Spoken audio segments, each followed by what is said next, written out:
Hello, everyone. Mike here, founder of Magnus, coming at you on this beautiful Thursday. Today, I'm joined with our co-host. I have the one, the only, our general manager, Luke. How you doing today, Luke? Good. How are you doing today, Mike? Doing great, doing great. A little snowy out. And then I also have our other co-host today, Mr. Barry, from the founder of ThinkEz IT. How you doing today, Barry? Good. How you guys doing?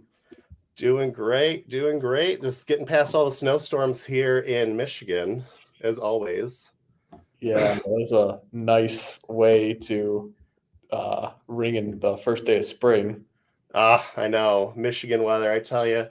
But we have a very important topic to go over today, and that is your reputation versus your backups. Who's going to win? So that's our theme for today's live AMA. And we are live on YouTube and Facebook. So if you would like to join in the chat, we will be answering questions live on the air as well. So this topic and why does it matter so much is that your backups don't just protect your data, they protect your reputation. And what that means is that your reputation is everything in today's day and age, from social media to your reputation with your clients. It's just one bad event from ruining that reputation, and something that can do that is backups. And so if you're offering backups to your clients, it's something that you want to make sure that works, because it's kind of like car insurance. Backups aren't always sexy, but when you need them, it's something that you have to have that works, just like your car insurance. You don't ever want to have to use it, but it's there when you need it. And so here at Magnus, something that we do have, and we're trying not to make this too sales pitchy, but something that we do have is we do have a self-guided test drive. If you are looking for a new backup provider, we do offer a 7-day self-guided test drive. Means that you never have to talk to a human. And if you're looking for a new backup provider, just head over to magnusbox.com and click start your self-guided test drive. So quick question for the audience, though. If you could drop a thumbs up or leave a comment below if you've ever had a backup go wrong at the worst possible time with a client. We're interested in hearing some of those horror stories as well, and we're going to be sharing some that we've had to deal with ourselves here at Magnus and when I own my own MSP. So I think we're going to have a great discussion here today. Yeah, it looks like we already have some people tuning in. Kyle is coming to us from Cape Town, South Africa. So it's probably pretty late there right now, but we appreciate you tuning in here. Kyle, it's been a while, my friend. I'm glad to have you tune in today. Glad to have you here. So we'll get started with our talking points. So what I'm going to do is I'm just going to kind of throw the topic out there, and then let Luke and Barry and myself will kind of respond to some key talking points here. And so our first talking point is going to be MSPs don't lose business because they don't have backups. They lose business because their backups didn't work. What do you feel about that, Barry or Luke? Who wants to go first? I'll let Barry handle that one first. I think he'll have a good perspective from the MSP side of things. Yeah. So I mean, if an MSP is not offering backups, that's just terrible in itself. However, if you're repeat that question. Sorry, Mike. No, you're good. You're good. So it's going to be MSPs don't lose business because they didn't have backups. They lose business because their backups didn't work. So you offered backups. Your client had a massive failure. A server caught on fire. We actually had an incident with when I had my old MSP where someone actually drove into the building and tipped the server over because the wall collapsed on it. MSPs lose business because their backups didn't work. Yeah, well, that is true. I mean, if you're telling your client, hey, we got you covered, we got your backups in the cloud, and those backups don't work, and you go to restore something that's very important to them, A, they're probably going to drop you, and B, depending on how your agreement's written, you can get in some legal trouble for that as well. Yeah, and that's one of the things that we're going to be covering as well is the liability shift. So if and here's the real thing is, in this whole AMA is built around the premise that who's at fault when a backup fails? Is it the client's fault? Is it the MSP's fault? Or is it the MSP vendor's fault or the backup vendor's fault? Who's at fault when that happens? Well, if the vendor's servers are up and working perfectly fine, and the backups are actually working on the server, so it's not going to be a vendor at that point. If you're not outlined in your MSA, which we do that with our clients, hey, if your computers aren't on, we can't back them up. So there's a small snippet in there about that as well. So, and if you're not monitoring your backups properly and testing those backups and making sure that the backups are working, we go through all the time and make sure they're working. We have our alerts set up. Actually, Mike, going into Synchro from Magnus box, we get an email and opens a ticket if a backup fails. But regardless, every morning we go through and we check the Magnus box dashboard, see what's not backing up, what is backing up, things of that nature. And then once a month, we go through and we test a file restore for each client, So that would be cool if we had an automated way to that. But, we do a manual way where we test those backups. We restore 1 or 2 files from a couple months ago just to see if they're pulling out. And that usually tells us they're pretty good backups. Oh, no, I 100% agree with you. And, my stance on this is that, personally, is that if you have an issue or your client's server crashed and you need to rebuild it and you don't have that data, your client isn't going to sue you. Your backup vendor isn't going to get sued. You're the one that's going to get sued first. And that's where your reputation's on the line, is if that backup's not working and you're not testing it properly, then you're going to get sued for it. And falling back on that, well, it's my vendor's fault, isn't going to look good to your client. And what's that saying, that one bad review, it goes to 10 people down the line hear about it, and it's all about your reputation. That is 100% correct. And I can share a story with that, actually, not with us. So we had there's a local competitor actually up the street from where I'm sitting right now, a very large MSP. And we got called into a school. It's an alternative school, but we got called in. They work with special needs kids and angry kids and things like that. But beside the point, so they called us out there because their VPN wasn't working, and 2, they just wanted somebody else to take a look. So we get in there, we take a look. The first thing I noticed, they had a Synology NAS, and NAS was not powered on. So I looked at them and said, "Hey," I said, "where are your backups at?" They're like, "Oh, well, this company XYZ is backing them up." I was like, "Okay." I said, "Well, what's the NAS for?" They're like, "Well, they're supposed to be backing up to that."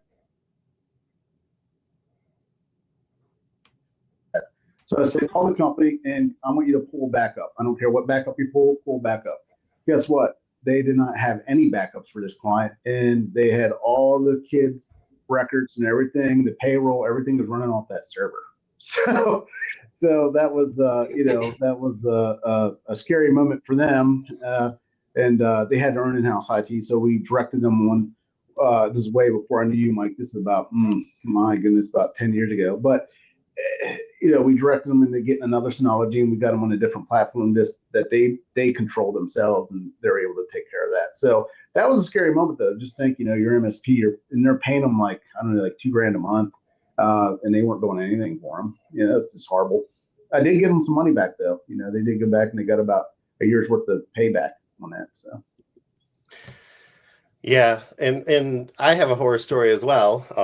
As most of you know, I started off as an MSP. I was an MSP for about 15 years until 2018, 2019, when I launched Magnus Box. And what kind of got us the ball rolling, because my goal was never to own a backup software company or a backup solution at all. It happened by accident. Everyone usually laughs because, like, what do you mean? But I was on a different backups, or it was actually 2 stories, but I'll start with the easiest one. Is that the one that got me moving in this direction was we had a client out here in Hemlock, Michigan, which is where I'm from. Luke is as well. Hi, Luke, just down the road. Barry's a little bit further away. But we had a client who actually reached out to us, to my MSP, because they had all of their CAD drawings on an external hard drive. And to them, in their mind, because the external hard drive set on it that was meant for backup purposes or could be used to back up data, in their mind, that was their backup solution. And what happened is that hard drive had failed. And this is a small mom and pop shop. I'm not sure what the CAD designs were for, but we actually the drive was dead. You plug it in, it's clicking, and it just would not start up at all. And so we engaged one of the data recovery vendors, one of the big ones out there that makes it easy to recover data. And the price that they gave us to get their data back was about $2,500. And I know to a lot of people that's not going to seem like a lot. In Saginaw, in Michigan, it's for a small business that can be very impactful. And they ended up that they couldn't afford to have the data recovered, and they actually ended up shutting their doors a couple of months later. And that's one of the huge statistics is that a lot of times when a company loses data, statistically, they're more than likely to close their doors if they have a major data loss event. I don't have the current statistic in front of me, but it was pretty significant. It was like 65 or 70% of businesses that lose their data actually end up closing their doors because they can't operate. And so when I did run my MSP, one of the easiest things that I did to try to sell backup service to a client, because like I said before, a lot of people, just like insurance, don't think that backups are sexy. And I know that's such a weird thing to say, but it's the truth. And the easiest way that I was able to sell backup services to my clients was just straight up ask them, what are you going to do if all your data was gone tomorrow? And I just pause, and then they think about it. And one of them that I actually asked that to was an accounting. This guy does accounting for businesses and does taxes.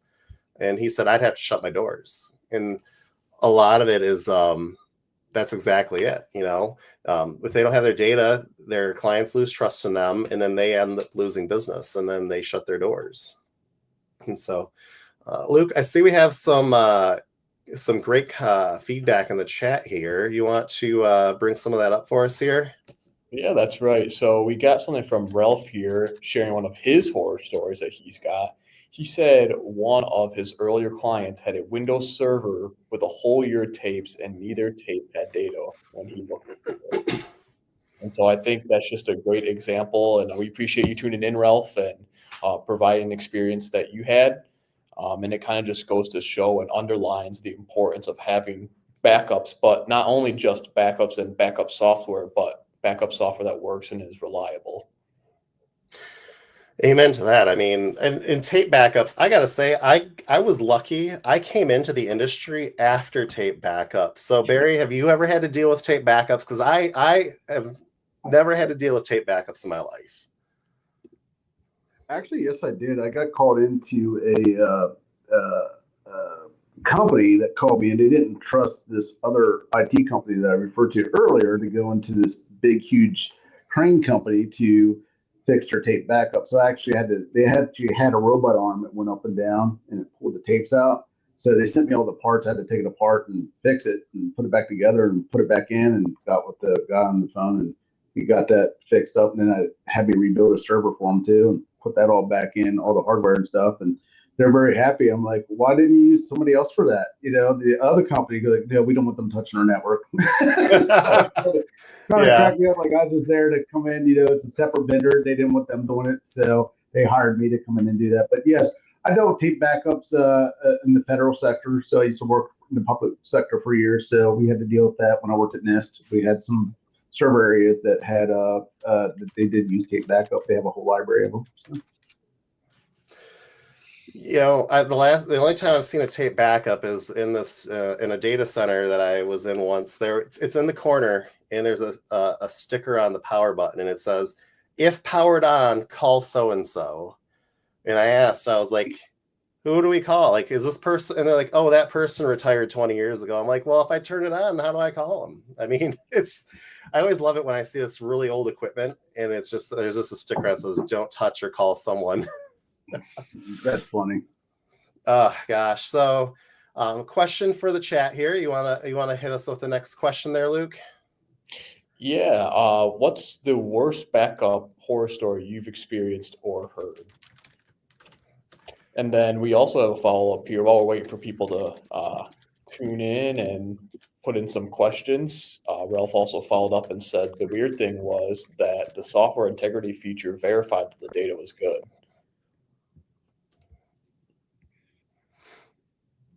Yeah. Give me 1 sec here. Okay. I'm just throwing this up on the screen here for us. There we go. I'm moving on the fly. So here's some things that vendors will these are popular phrases that vendors will say. And our vendor says that we're covered, or MSP will say that our vendor says we're covered. And blind vendor trust is very dangerous. I mean, I know when I had my MSP that, like I said earlier, like, your client's not going to sue your vendor. You know, if I say, hey, I'm with XY, I use XYZ backup and it failed. Actually, I got to be careful. I think that's actually a backup company. If I use, ABC backup, I don't want to get sued by another backup company. If I use ABC company, they said we're good, but you can't just blindly trust your backup vendor either. You shouldn't trust any of your backup vendors or any of your vendors, period. I mean, at the end of the day, the liability ends with the MSP and in what they choose to go with. And that's how your clients are going to see it. I mean, if it's an RMM solution, an AV solution, a SOC, a SIEM, anything, you have to make sure that you know what you're selling, and you have to know that what you're selling works. And I mean, what's your opinion on blindly trusting vendors? I mean, not even just backup vendors, but just any MSP vendor in general, Barry. I got to test in house first. You don't want to just have a vendor say, one thing that I see a lot of MSPs doing, or just IT companies in general, large or small, is they like to use their clients as a test bed for a piece of software or a piece of equipment. I've never been a firm believer in that at all. I think it should be tested in house to verify that it's going to do what you need it to do, rigorously testing on that. I have some clients that I'll reach out to if I got a piece that once we test in the house, like, hey,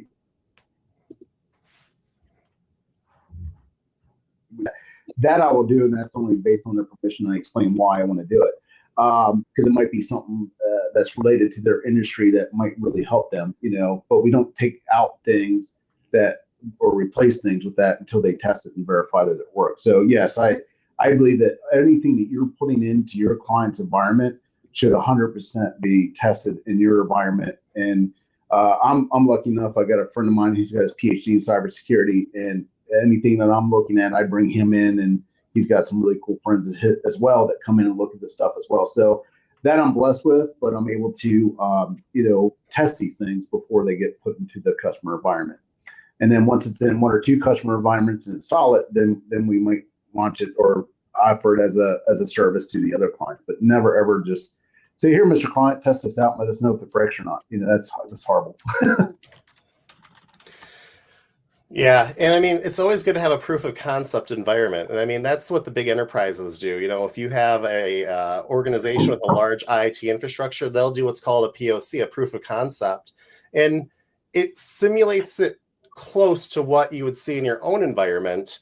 But a lot of times you're not going to see real world until you actually start putting production data on a system as well. And so something that we do at Magnus Box is that we give all of our partners 3 NFR licenses that they can do what they want with. So NFR, for those that don't know what that is, that's not for resale.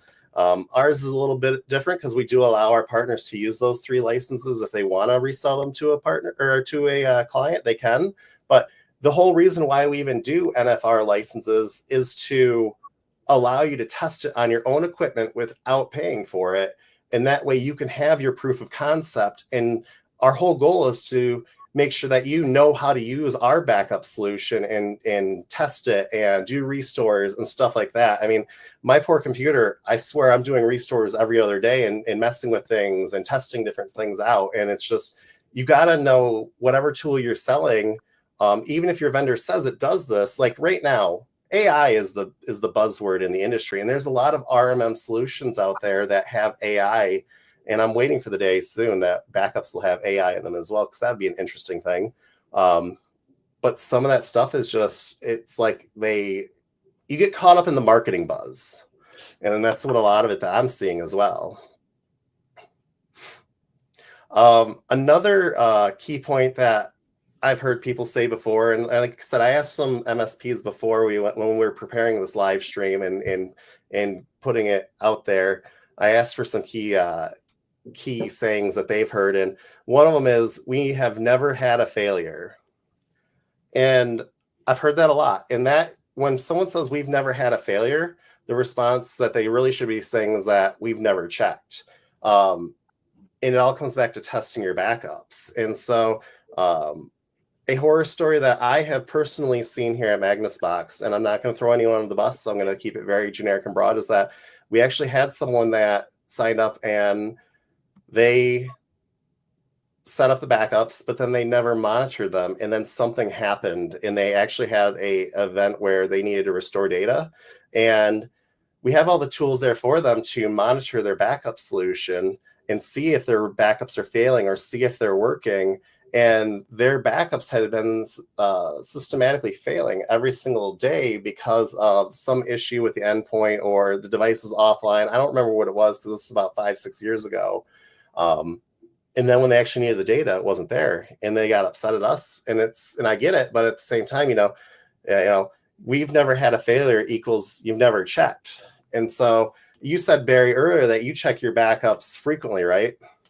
That is correct. Yeah. And by doing that the other day, I discovered one that we're just missing one file that we needed to make sure that was in there and just fixed it. You know what I mean? So, it's the best way to do that is to create a monthly or weekly checklist for your technicians that say, hey, we need to do this. And Synchro, we have a worksheet in there that it automatically opens and assigns to somebody. And then they just check the boxes as they go through. And then what I do sometimes is if those boxes aren't checked, I'll go back through and like, okay, yep, okay.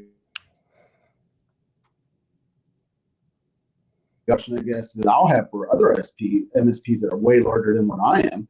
How do you verify that your team is actually doing those checks and those backups to verify that the integrity of the backup is done correctly? I mean, how do you monitor if you have 30 employees, for example, 15 on help desk, whoever you assign that task to? My question is to them: how do you make sure that it is being done properly? And that's it. I mean, if you have a larger MSP, you need to assign someone to monitor those as well. I know for like my stuff, I have because I use my own backup solution. I think Luke has an account as well. Yep. I get a notification whenever my backups fail, and so I have it set up where I get a weekly report, and I get it like 6-7 a.m. on a Monday. And then it'll show my last 10 days of status of backups. And I encourage all MSPs to have that. For example, I'm just thinking off the top of my head, our SMTP servers for our emails, for our backup reports, we send out over 70,000 email reports a month. 70,000. And it is an insane amount of reports.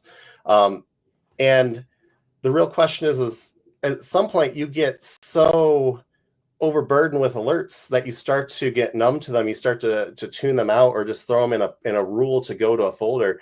I encourage everyone to try to find a way to simplify their alerts, to try to have it set up so you only get the critical ones that are important. So either have it where you get a weekly report that shows all your backups, and then have it set up where what I used to do is I would have it when I had my MSP is I had it set up where when a backup failed, it would send a notification to my ticketing system and open a ticket. I know Barry does the exact same thing with Synchro. We have a native Synchro integration where if a backup fails or something happens, it will actually trigger a ticket that him or one of his team has to go in and triage and maintain as well. And it's one of those things where you have to make sure that with any system, even not just backups, that you're checking it, whether it be an RMM system or a mail filtering system, you got to make sure that you actually take a look and check that, because that liability is on you, not on the vendor as well.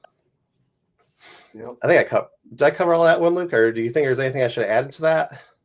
No, but I just want to dial in and see what Gerald said here. And he added something kind of alluding to what you and Barry were talking about earlier. And he said, when he worked at a larger MSP than the one he's at right now, they had at least one full-time backup tech on staff at all times, and their only job was to manage and test backups. And so I think that just speaks to the part. Now, obviously, not every MSP is going to have that type of staffing ability, but if you do, it's something smart that you can fix your backups almost immediately. If you have someone who's actively working on them and checking them, it makes it not impossible, but quite close to making it impossible to fail and have issues with them. Now I'll tag in something else that we do as well. So us personally, what we do is for our larger clients that isn't just file and folder, we do drop a Synology NAS on site, right? So we back up to that as well as backing up to the cloud, because obviously we know cloud restores are going to take forever unless something really bad happens on site where Mike would have and his team would have to siege a hard drive back. But so we back up both. So we keep it off site and then we keep it on site on the NAS. That way we can do a quicker restore for the client. So, but we also check those as well through Synology's tool. You know, we're able to see that as well. So we get alerts on that. So another topic is immutable versus standard backups and why hackers love your unprotected backups. And so standard backups are ones that can be changed or manipulated, and immutable backups are ones that are either air gapped or they cannot be changed or they're restricted. And that's something else as well, is that in this day and age in 2025, you should be able to make sure that you have your backups locked down to be immutable, where they can't be modified. We actually seen it happen once where someone left their backup software unlocked and didn't have it locked down properly, and an employee actually deleted the backup directory because they didn't know. And so it's always good to either have your backups segregated and have them restricted. You know, I'm all about giving the least privileges to everyone. You know, not everyone needs admin access to everything, and so immutable backups are key in today's day and age as well. To help protect you from things like ransomware, bad actors, just anything in general.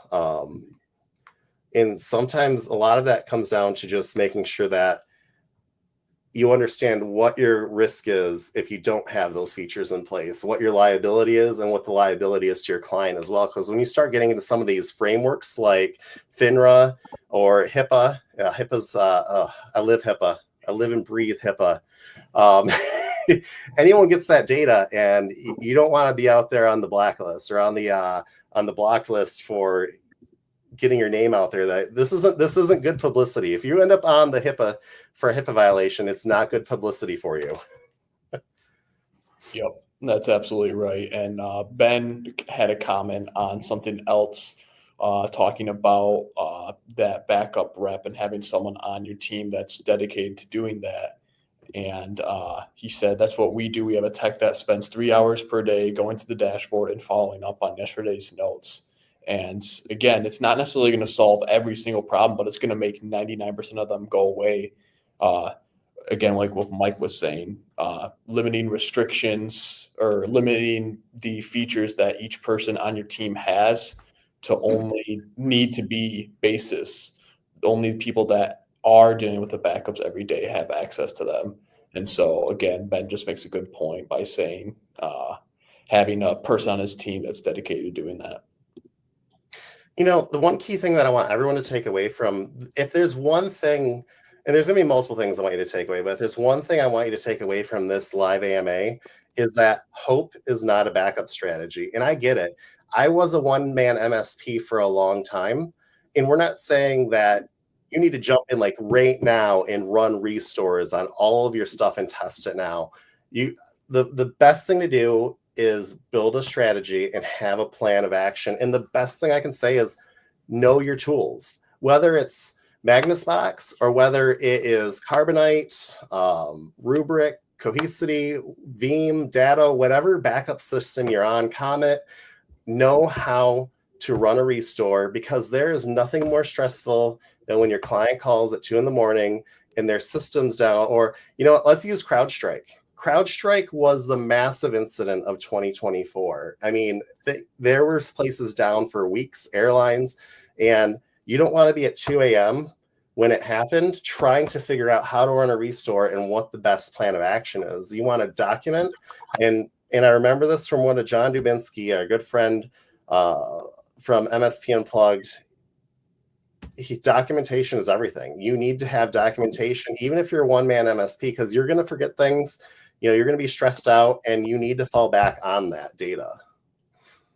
And so one of the questions that we want to drop is, have you ever tested a backup and been shocked that it didn't work? Yeah, I think we all have, Yeah, I mean, and that's the thing is, that's why you test. That's why you test. I mean, and like I said, you can start small, like test restore something of yours, try to see what happens. Try to spin it up in a VM. See if you can take because we can do that now. It's one of the new features that we just had launched, is that you can take a physical box and you can spin it up to Hyper-V, VMware, Proxmox maybe later this year. Little hint, maybe. But it's always good to test. I mean, you can never do too many. Your client will thank you when their stuff is able to be restored as well. So Barry, I got a question for you for our next Proxmox. I took it off. I love Proxmox. I use it internally. Amazing system. And I don't know if anyone has ever found the helper scripts, but there's this whole community for Proxmox that has helper scripts that make it so easy to deploy everything. I see we got a few questions here, so let's just go down a few of these here.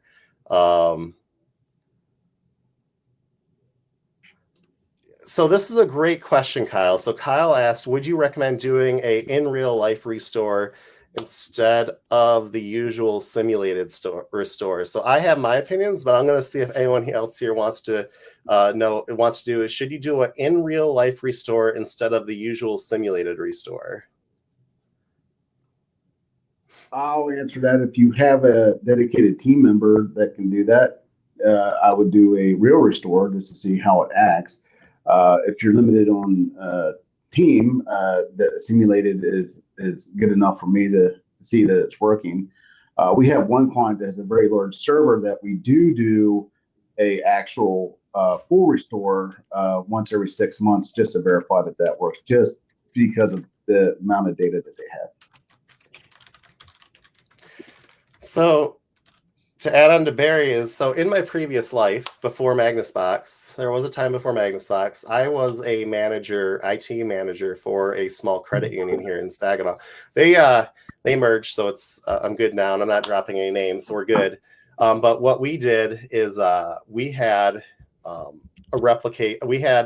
same hardware. We had 2 servers, and what we do is once a year, and I know that this is gonna, I don't like the once a year model. And I'll share that in a little bit later here. But we actually that's what we do, is we would take a day and we would have a spare exact replica of the server, and we would try to do a restore to it. And we would make sure that it was going to a network that wouldn't affect production. We had it segregated on its own test network. And the whole goal was to see what our recovery time would be to get that server back up and running, and if that was acceptable based on the procedures that we had in our policies for the credit union. And so at that point, it would take us an hour or 2 to get it back up and running, depending on the scenario that we were running. And so we would do tabletop, and then we would actually try to do a real in-life restore. And so I'm all for doing in real life. I like to see it work, and then you can also find any flaws or any issues that you might have. Like, let's say you have a critical piece of software on that server for your client, like a veterinarian clinic or a hospital or anything like that. And when you go to do the restore to different hardware and the license doesn't work, well, what's your plan for that? What if you can't activate it? What if you have to reach out to support? And those are just all these different things that doing a restore will show you, like, what are the flaws? What's the impact of doing that restore when that server fails? Because it's not if it's going to happen, it's when something's going to fail. And I'll tag on to that, Mike. One thing that we're working diligently in here is creating run books, right? So we use Hoodoo, and it's great because you can actually create run books. So that's something that we need to get done. But that's what we want to do for all of our clients, is actually have a run book for what they have. Even if they're small or large, just have a nice run book, and with the help of AI, you can really create those pretty quickly and go through them, you know. And you bring up a beautiful point, Barry. You know, with AI, there's a lot of people and a lot of MSPs and a lot of people are afraid to use AI. I'm going to be the first to tell you that I use AI. I think everyone on this, I think every one of our hosts here on this AMA uses AI, and it's made it so you can develop run books or you can develop what the procedures are in a very nice, organized fashion. Instead of trying to sit there and generate it yourself, you can feed into it the key aspects of it, and it can help you develop those run books or help you build your documentation. And it really will help. I think that MSPs need to make sure that they embrace AI because it's not going away. That's 100% correct. I mean, Luke, do you use AI for your stuff? Oh yeah, for sure. It's not the be all end all. It's not going to fix every single thing in your life or your workflow, but it makes things a lot easier. And I think, and this is so slightly off topic, but just generally about AI, I think it's kind of a get on board or be left behind type situation. You don't necessarily need to be the biggest fan of it or be using it in your everyday life or in every aspect of your life. But if you're just going to ignore it, it's kind of like not using computers nowadays. I'm sure there was people back when desktop computers were starting to become more and more common that resisted them, and they probably didn't fare too well in the long term in the workforce. So I think there's a lot of good use cases for it, as well as some questionable use cases as well. I mean, you know, it's kind of like when barcodes came around. A lot of businesses that didn't adapt, especially the big box stores, they fell behind. And then people that didn't adapt to the internet, we're at that cusp right now. We're at that moment in time where AI is the next big thing, and it can assist you with creating that stuff. We just shifted from a whole backup discussion on reputation to AI. I just noticed that. I love it. It's good. It's good. You know, these are the discussions that MSPs need to hear, though. Yeah. And I will let you know that we actually help our customers utilize AI. Like, you're like, how'd you do that so quick? Well, this is what I use, you know.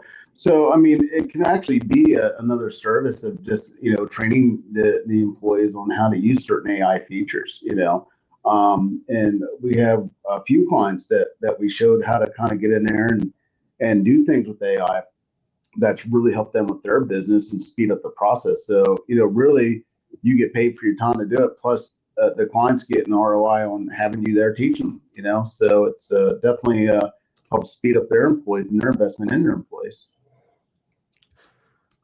Exactly. No, I mean, that's it. And so, I mean, I do appreciate all the feedback that we've had in the comments as well here.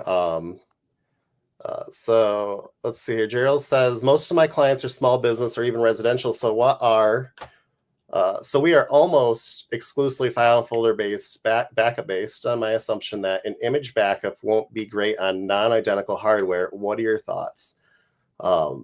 So this all is going to come back to what risk your client is willing to accept and what risk that you're willing to accept. And so I know for me, when I was a smaller MSP back in the day, I only had 70 endpoints before I sold and then ran Magnus Box and started Magnus Box. And so my example is going to be, if you have, you know, husband and wife, they want you to back up their computer, you probably don't need full disk image or bare metal recovery backups. You can get away with the file and folder as well.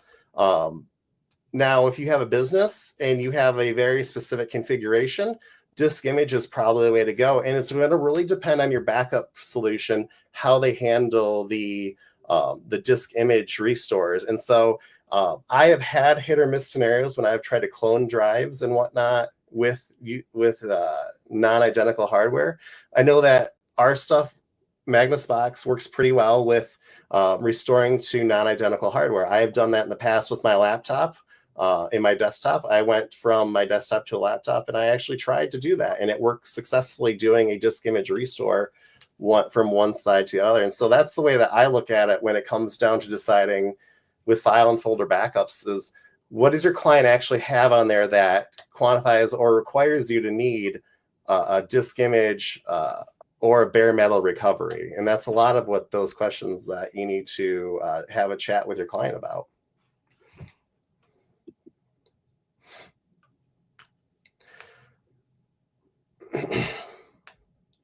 And then I see here, before we jump in the next section, I see Ben here says that we use Cove and we have done hundreds of restores over the last year, sometimes just 1 or 2 files, other times entire systems. Do you recommend that we test a restore for every customer every so often? So I like the fact that you're doing restores and that you've done hundreds of restores. That's a great thing. I'm glad that you're doing that. I don't know if that was in a testing or if that was for a situation. I'm going to assume it was testing. I would start, I'm going to share this to the stage here quick here, but this is something that I posted earlier, is that testing your backups once a year, congrats, your disaster recovery plan is officially a lottery ticket. I would start small and try to do quarterly. You can have it where you do try just restoring 1 or 2 files, because that does qualify as you tested it and you know that the restore works. Make sure that you can get in there and the data is good. Other months, I would say alternate, try restoring an entire directory. What's your opinion on that, Barry? Do you feel that do you feel that it's okay just to do a file and folder, like a single file and folder restore, or do you split it up, or what is your opinion on that? Well, that kind of gets back to the first question. Do you trust your vendor, right? So, that's kind of what we're talking about. So I mean, we test the most important files as a restore out of for like we got a particular client that has a on-prem access database. I can't stand it, but anyways, we'll test that. We'll make sure it restores and it reconnects and it's fine. So the big items that are large, like for a client, any software that they have that relies on a database like QuickBooks or something like that they might be using, they're the files that we typically will test to make sure, like, okay, let's save this in a different location, let's make sure it works, and then put it back and delete the one that we restored from, and that way they're back up and working. But that's what I do. I look at the big ticket items that really affect the client's business, right? So if they got pictures of grandkids or something in there and I restored a photo, okay, great, I restored a photo. But let's look at the bigger items that a client has. What's the most important piece of software that they're running? And let's try to restore that and make sure those things work. That way, that their business isn't going to be down because that didn't happen. And that's what happened. That's how I got one of my favorite clients. Was I got called on the site because they did have QuickBooks and they were backing it up, thankfully, on a external hard drive. But they didn't actually have any offsite backup, and the machine went down completely that had that on there, and they had to run payroll. So what I did was I went out there. I was like, okay, we found it. It was a couple days old. They only had to put in a couple invoices and things, got them back up and running. And that's when I looked at them, was like, I'm not a sales guy at all, but that's when I looked at them and said, hey, by the way, we offer this thing called managed services where we can kind of do this for you.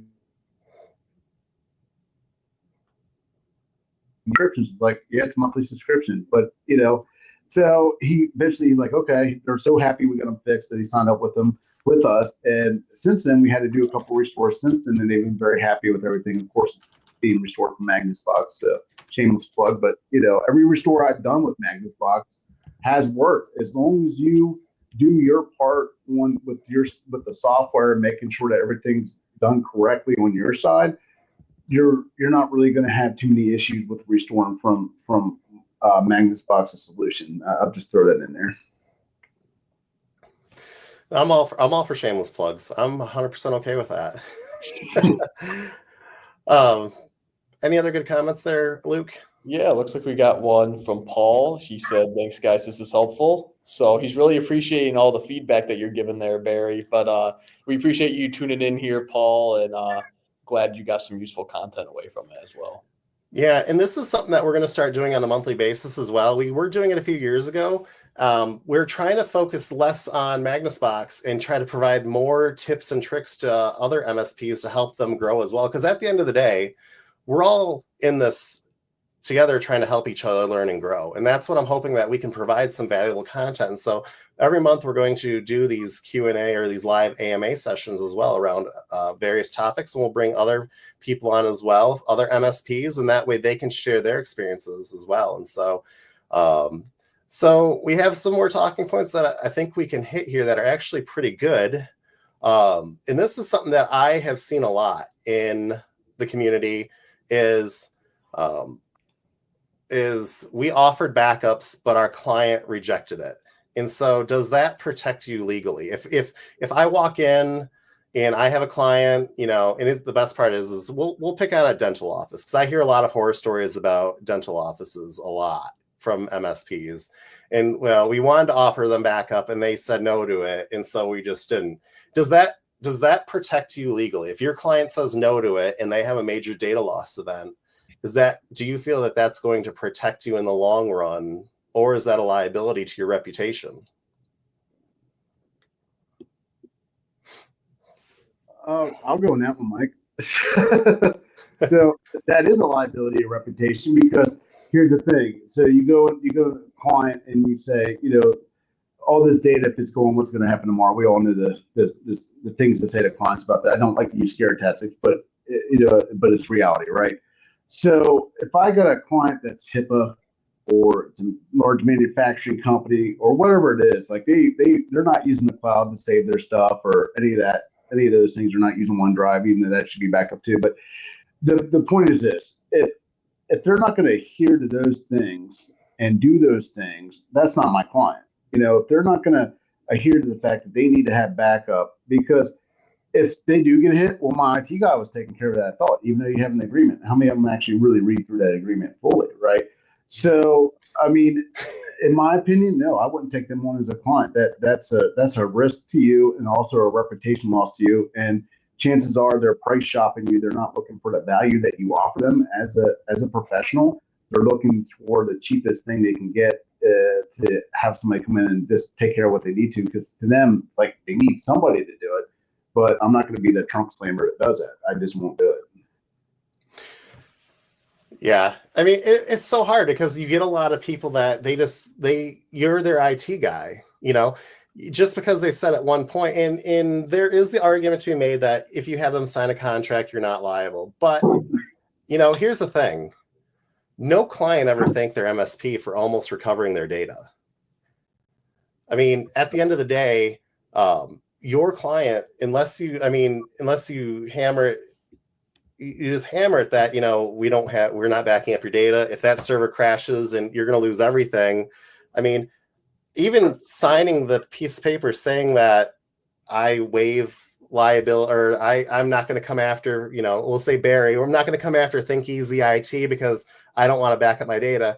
At the end of the day, you're still their IT person if you choose to be, and they're going to still impact your reputation, you know. Even though they can try to sue you and you might win, it still impacts your reputation at the end of the day. Yeah, my comment to everybody that's either a small MSP and they're starting out. Larger MSPs can pick and choose for the most part, or if you're successful as a small team. But if you're a smaller company, you're trying to start your MSP, you're there already, but you need to get money in the door, you need to get people in there. Just remember this is a piece of advice, Nichols ripped the advice I got a long time ago. Not every client is your client. Be picky, make sure they fit your culture, make sure they fit what they need to do, make sure they're going to follow what you need to do, make sure you're not going to be a pain in your butt. You know, that's the best advice I can give you, because not every client's going to be your client. You know, and it's funny that you said that. It's very funny that you said that, Barry, because we've done the same thing here at Magnus Box. You know, Luke and myself, we both are the face of the sales team here at Magnus Box. We're a small backup company, but the beautiful thing about being smaller is that we can personalize our support. And there's times where I've done demos with MSPs and we get to the end, or if there's something that I just don't feel right about, sometimes what you said exactly is true, is that sometimes I have to say no and walk away if I think that they're not going to be a good fit for us. Because at the end of the day, it's also our reputation as well. And that if I feel that an MSP is making a bad decision and I can't get them to change, and I'm not saying that our way is the right way, because everyone's got a different opinion. At the same time, I want to make sure that everyone's happy. I want to make sure that your client's happy with the backup service they're getting. I want to make sure that the MSP is happy with us. And I want to make sure that we're happy with all three parties. And so it's just, you got to have a good relationship as well. Because, like you said, if a client loses their data and you weren't backing it up, I mean, you don't just lose a client, you lose a future referral as well. And so that's all about your reputation. Looks like we got a good comment from John here, Mike. He said, "You've stuck with me. Why is that?" I'm gonna do an Office Space moment. It's that part where they move him in his red stapler down the parking garage. He was just on payroll, and it was just a glitch in the. No. We love having you, John.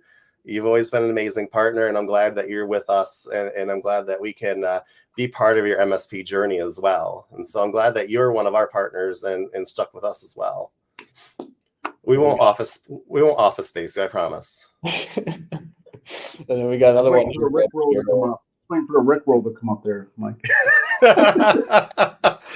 Oh, I love it. And Gerald, I really appreciate that. That Magnus box has been super easy to restore from. So, and I'm gonna do a shameless plug. If you're not happy with your backup solution that you have right now, or you don't have one and you're interested in learning about offering backup services, reach out to our team. I mean, we're a smaller team here at Magnus Box. When you call the phone, and yes, our phone number is on our website, and I know a few of you. I'm looking at you, Scott and Eric, who I know is probably watching. I'm putting my phone on Do Not Disturb because you're going to probably try calling me right now. And it'll ring right to myself and Luke's cell phone as well. And so we want to grow with our MSP partners. And if you're interested, or if you're looking for a backup solution, feel free to reach out to us. You can contact us by emailing hello@magnusbox.com. You can call us at 888-933-2975. Or if you just want to dive right in and figure out how to set up backups on your own, just head over to magnusbox.com. And we have a link on our website that'll start the 7-day the test drive here as well. And so one of our questions for the group here is, what is our next one here, Luke? Here you go. What's the biggest challenge in getting clients to pay for better backups? So we're going to leave that here, and we're going to let those comments, we're going to let that one sit there and like a fine wine, just kind of get better there for a moment. So here's a question for each of you.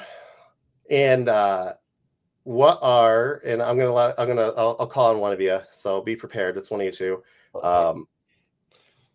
What are 3 things that MSPs should do today to protect themselves?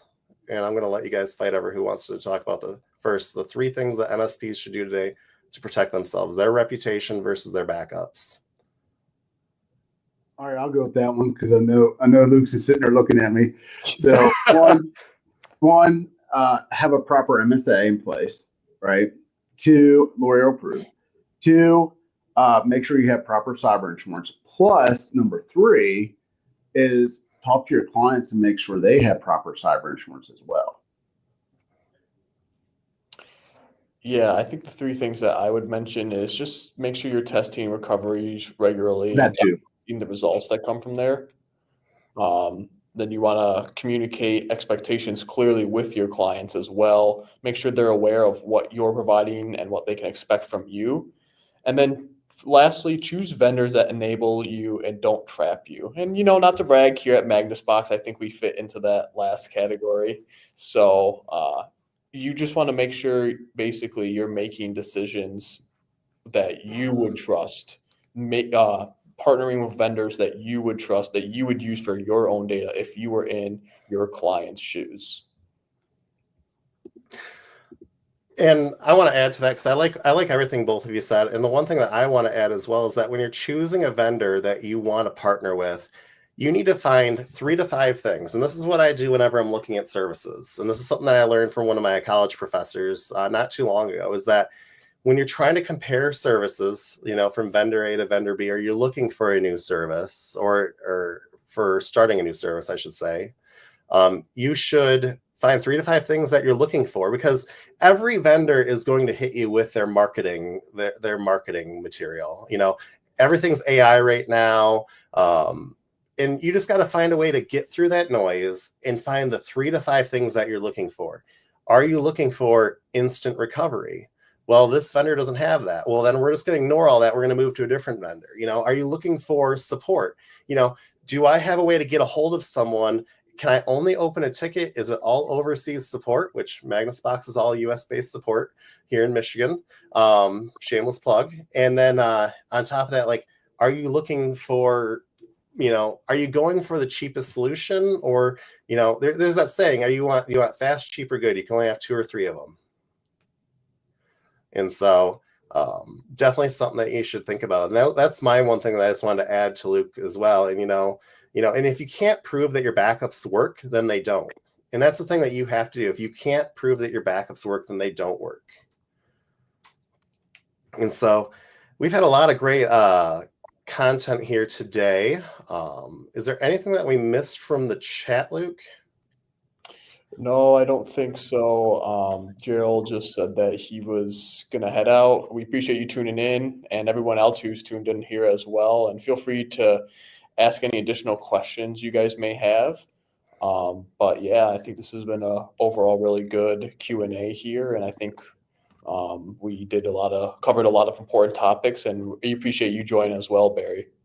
Yeah, and if anybody wants, I love talking to people and networking and learning. You're welcome to share my email address, Mike. And anybody that's watching has questions on how we do stuff and whatnot, they're more welcome to shoot me an email. I'll be happy to answer how we do some things. That's how you learn, by talking to other people and figure out how they're doing stuff, how you're doing stuff, and that's how you grow as a community. Everybody works together versus working against each other. Yeah, and I went ahead and I threw Barry's email up on the screen there, since he, if you're looking for another MSP who's in the trenches with you, who is life experience with backups or just anything in general, Barry has been an amazing friend. I've known him for a long time. Got to meet him a few times, and I'm going to meet you again this year, Barry. I'm coming over there, and we are going to do a live stream in that conference room. But I have his email up on the screen. Just feel free to reach out to him. Yeah, Barry's always approachable. And he's great to work with. And he, sometimes I just call Barry. I'm like, listen, man, I just need a sanity check. And so rely on those connections. Find another MSP to partner with. And there's one thing that I think that every MSP needs to have. You need to have someone that you can talk to, honest communication. I have a few MSP partners that probably know way more about Magnus Box than they should, because I use them as a soundboard to do a sanity check. And every MSP needs that. I don't care what people say. Networking is still important. We can all be competitive, and I get that we're all going after you guys are all going after the same clients. I'm not, because I'm not an MSP anymore. But having those connections, make friends with people, just know that you can't know everything in this industry, and there's always more room to grow. Amen. Nobody knows it all, and I got a lot of wonderful friends like yourself and other MSPs out there that I reach out to. Hey, I don't know how to do this. Have you guys done it? And yeah, let me help you out. So and I've done it in return. Other MSPs needed help. It'd be a truck roll, local smart hands on site, or whatever it might be. I'm not there to take their client. I'm just there to help them out. There's so much work out there for everybody that really, I'm not the bottom feeder. I like to be the one that's feeding stuff out to folks like, hey, this client, it's out of what we do, but they do what you do. So let me go ahead and give you a referral. That's how I do it. Yeah. And I mean, here locally, I'm blessed. I wish Barry was closer to me, but I have Terry Moon, who is owner of Computer Pro here in Saginaw, Michigan. And then I even have the one and only Riley Chase from Hostify, who I can drive to his house if I need to. And he's helped me out on a few job sites. And it's good to have those connections, because when I was even when I sold my MSP, I reached out to them. I reached out to Terry, and if I needed to take a break, or if I had a medical emergency and I needed to take a week or two off the business, they covered for me. It was a beautiful thing to do. And it's nice to have that support system, because a lot of us we're one man or one woman MSPs. Yep, and to echo that, Riley has helped me out multiple times on things I needed help with, and Terry has always been fantastic to talk to. Both of them are just great human beings in general. I echo that sentiment 100%. Rumor has it Terry Moon takes payment in Milwaukee gear. I don't know if it's true or not. I don't know. Maybe that's how he got all that Milwaukee pack out in his nice van there. I can believe that. Beautiful vans, yes. I think we need a question in the chat. Do you have Milwaukee pack out gear? I think that's we should have threw that in there somewhere too. So that's definitely. I mean, we're all in it together, work together as a group. You know, like I said, I had incidents where I had a family medical emergency when I had my MSP, and I handed it off to another. And yes, there is that risk that they can steal your client. There's always that risk. But at that point, if they're able to steal your client, they were looking anyway. Yep. And then, that's just, reputation, right? So now you got a reputation of, oh, don't send work to him, or him or her, whoever, they're going to take it work. Yes. And so just a few moments here before we wrap up here. I do agree that sanity checks are important, and Luke does take payment in coffee. He is paid in coffee. I do too. Barry does too. I do want to share something exciting here that we're going to be posting on our social media soon. Magnus Box is proud to be a sponsor of ScaleCon 2025. And so we're hoping that we can see some of our MSP partners or just any MSP in general. We're going to be at ScaleCon 2025, and it is going to be held September 25th through September 27th in New Orleans. The venue is still being announced, but we are looking forward to that as well. And if you're interested in seeing what that all entails, you can go to scalecon25.com. Luke went to ScaleCon 2024, and I think that you said that there was a lot of MSPs, and you got a lot of good content out of the event as well. Yeah, I think they're really they're really focused on providing value for MSPs, and I think that's their primary goal and their primary drive at ScaleCon. It was really fun getting to see their very first one. That was in Las Vegas last October. But yeah, I mean, I think it's a great event, and I think any MSP that went would get a ton of value out of it. I know like all their speakers are all recruited. So it's not that people are paying for those spots. They're actually there because they provide value to MSPs, and their content is sought after. And that's the one thing I liked is that when you told me that the speakers at ScaleCon were not paying for the spots and that they were actually adding value and were chosen for that, that's what makes it different, because it shifts an event from being from who can pay the most to we want to provide the most content. And so we're looking forward to going to ScaleCon. Luke and myself are going to be there, the Magnus Box team. And so we're hoping to meet up with some of our MSP partners, and we're hoping to put together some events outside of ScaleCon to get together and meet up as well. And so any final thoughts today, guys, before we share contact information and sign off for the day? I recommend anybody that isn't using Magnus Box at least try the 7-day trial. Just see the difference on it. I was using other vendors before I used Mike and in Magnus Box, and the restores are always flawless. You just got to do your due diligence to your side, and I appreciate you. I'm truly humbled that you invited me on to chat with everybody too. So thank you, Mike and Luke. Anytime, Barry, man, anytime. No, I really appreciate you coming out, and I really do appreciate it. I mean, Barry's been a good friend of Magnus Box as well. He's also an admin of our partner group. So, Luke, you have any final thoughts or tips for today? Actually, I'm glad you brought up the partner group. I was going to mention it earlier when you were talking about Barry being a good contact, which of course he is, but there's lots of other MSPs in our partner group that's on Facebook as well. And I think that's a way that not only you can connect with other like-minded MSPs, but you can also get some valuable support there from people that may be experiencing the same problems, whether it be with Magnus Box itself or with other platforms they may use. So if you're not on there, and especially if you do have a Facebook account, I recommend joining as well. Definitely. So Magnus Box has their own partner group. It's a lot of for posting about Magnus Box, but a lot of MSPs will also come in here and ask questions. We'll provide some tips and tricks as well. And so if you want to join, just feel free to head over to facebook.com/groups and search for Magnus Box. And we'll let you in. It's pretty easygoing. There's no judgment. There's a lot of great groups out there, but I was hesitant to start it when I did years ago. I was afraid it was going to turn into a support area, but it's a lot of valuable feedback, and it's been really helpful as well. And I mean, I value the content that even partners ask and put in there as well. My final thoughts for the day is that your backups don't just protect your data, they protect your reputation. So stay ahead of the failures, test, verify, and be ready. You need to make sure that you do that for your clients. And so, Barry, we already posted your contact information, but if they want to get a hold of you, Yep. Just shoot you an email. Yep. Right there. Barry.Arnett@ThinkEzIT.com.